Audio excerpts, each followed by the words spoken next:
अभिषेक जी। राधे राधे महाराज जी। महाराज जी, मेहनत और भाग्य में कौन सबसे बड़ा है? ये तो तुम्हारी मेहनत बताएगी और तुम्हारा भाग्य बताएगा। अगर प्रारब्ध पीछे का बहुत जोर का है तो तुम्हारी मेहनत कितनी भी जोर की हो सफल नहीं हो सकती। अगर प्रारब्ध कमजोर और मेहनत जोर की है तो प्रारब्ध को रौंद के निकल जाएगा, लेकिन वो मेहनत होगा भजन। जो प्रारब्ध को रौंद सके वो होगा भगवान का भजन। नहीं तो प्रारब्ध को मिटाने के लिए प्राकृतिक कर्मों के द्वारा प्रारब्ध नहीं मिटाया जा सकता। वो सच्चिदानंद भगवान की आराधना करके प्रारब्ध मिटाया जा सकता है। नहीं तो प्रारब्ध इतना बलवान होता है कि कोई देखो कितना भी पढ़ा लिखा हो, ग्रेजुएट है, नौकरी के लिए घूम रहा है, हर जगह असफल हो जाता है। उसका प्रारब्ध बहुत जोरदार है जो उसको गिरा रहा है। एक आदमी है कि मंद बुद्धि का है, कोई प्रयास नहीं है, लेकिन उसका प्रारब्ध बहुत जोरदार है। वो प्रारब्ध का अच्छा प्रारब्ध है तो उसका भोग कर रहा है। इस समय वो गलत चल रहा है लेकिन उसकी उन्नति हो रही, क्योंकि उसका प्रारब्ध पुण्य जोरदार है और वो बहुत अच्छा चल रहा है, धर्म से चल रहा है, लेकिन उसका प्रारब्ध गिरा हुआ है तो उसको बार बार गिरा देता है।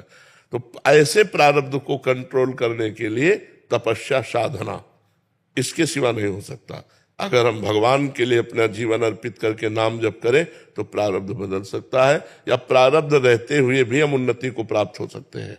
प्रारब्ध अपना प्रभाव दिखाता रहेगा।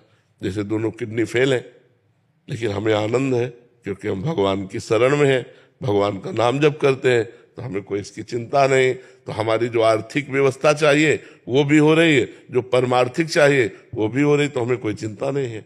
महाराज जी, हम ये चाहते हैं कि हम कभी भी अगर खत्म भी हो जाए, मतलब मेरी मृत्यु हो जाए, तो हम ये चाहते हैं कि आप उससे बहुत ज्यादा साल तक जियो, लेकिन आप ना पहले जाएं। आप ये तो ठाकुर जी पता ले कि हमें पहले जाना है कि आपको पहले जाना है, ये तो उनका निर्णय होगा। इस पे आपकी सद्भावना है पर इस पर फाइनल नहीं कहा जा सकता। सुनो भरत भावी प्रबल, भावी माने वही प्रारब्ध। सुनो भरत भावी प्रबल, बिलख कहो मुनिनाथ, हानि लाभ जीवन मरण जस अपजस विधि हाथ, ये उनके हाथ में है कि वो कब कहाँ किसका कैसा। पर हमें लगता है कि आप बहुत पवित्र हृदय के हैं।